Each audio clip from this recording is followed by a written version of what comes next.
This thing don't roll very well. Hey, how's it going? My name is Donald Hudson. This is Team 6's project, 4-stroke, 6-stroke engine. My primary duties were fabrication, machining, and the initial concept. Hi, my name is Daniel Martinez. I'm in the Team 6 for the 4 to 6-stroke engine. And my task in this team was to do the testing and some fabrication. Hello, my name is Xavier Morley, part of Team 6, and I focused on electronics and Arduino coding. Hi, my name is Kayla Stefano, and this is Team 6. My primary roles for this project were editor, data engineer, and cataloging all of our results. My name is Derek Lundy. I'm a part of Team 6, and my main job was to focus on research. The purpose of this project was to take a typical 4-stroke engine and remove the mechanical limitation of the camshaft so that we could have it alternate between 4 and 6-stroke engine depending upon the temperature that the engine sensed. Reason being, what we wanted to do was try to make this more efficient.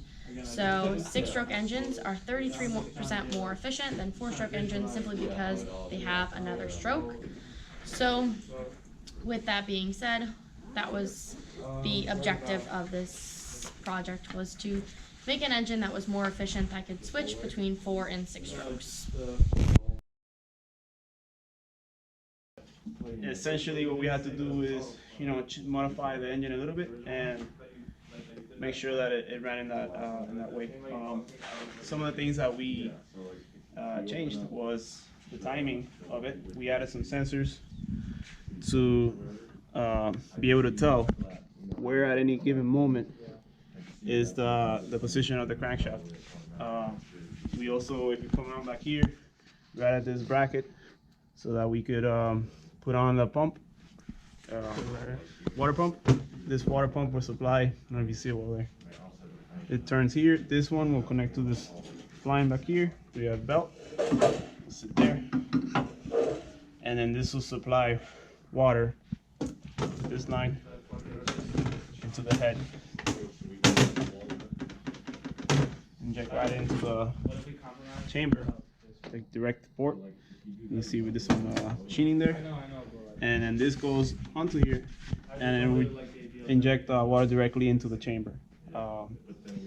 This was added later on to increase the inertia of the motor, to help it start. This is all electrical parts that were done. The on-off switch, the power switch, the start switch, fuse box. These are the sensors, intake and exhaust MOSFETs. This one will control, is it a MOSFET? No. No, it's a relay that controls the on-off actuation of this solenoid here for the water injection pump.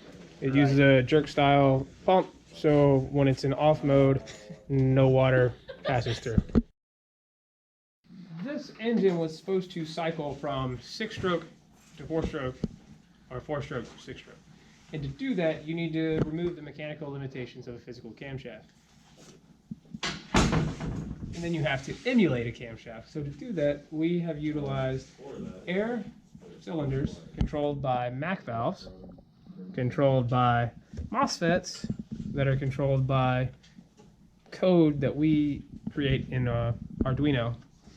This signaling of when to actually open and close the valves is controlled by these slits right here that an infrared gate picks up and creates a high-low signal that it sends to the Arduino. We initially utilized Hall effect sensors, and I believe we have some laying around. Yes, we do. Like this, with magnets.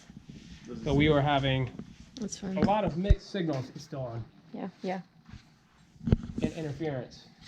And this is what the Hall effect sensors were reading with these actual magnets. There's one for every 6 degrees of rotation. We were having a lot of electrical interference, so we tried to go to a system that used 2 different Hall sensors, one to reset and one to actually tell the position. So this would literally count rotations and this would count angular position. We still had issues with electrical interference, So we moved on to grounding components and EMI shielding components. Still had interference issues, and that's why we went to the optical components. Now with the optical components, we are having processing issues with the Arduino itself. With this project, a lot of the coding that happened was using the Arduino software.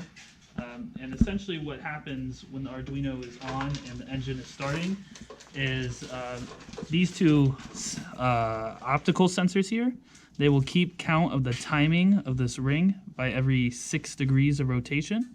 And then the bottom sensor here will be a reset switch, which only turns on when it's at top dead center.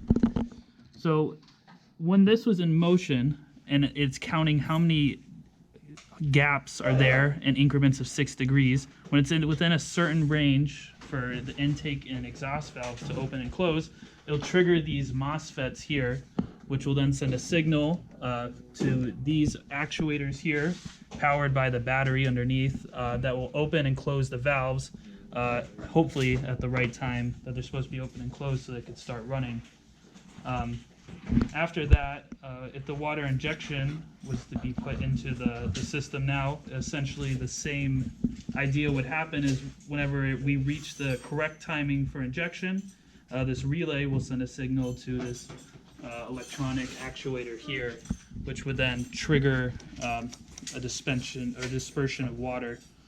And essentially, that's about all the coding has to do. Some of the changes or designs that we had, originally we were going to go with solenoid or no actuators, but they turned out to be like really expensive. So what we went with were Pneumatic actuators, a little cheaper, and they require the MAC valve to just push air into here.